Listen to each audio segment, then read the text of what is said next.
90% cylinder accident வந்து cylinder லீக்கேஜ்னால தான் ஆகும். அப்புறம் அந்த ரெகுலேட்டர்னால ஆகும். ஸ்டவ்னால ஆக வாய்ப்புகள் கம்மி.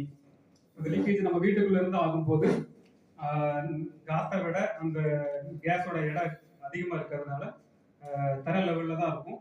ஈஸியா காத்துல கரைஞ்சு போகாது. அது கரைஞ்சு போகாததுனால என்ன ஆகும்னா அதுக்கான ஃபயர் ஆகக்கூடிய வாய்ப்புகள் கிடைக்கும் போது அதோட பாதிப்பு அதிகமான அளவில் இருக்கும்.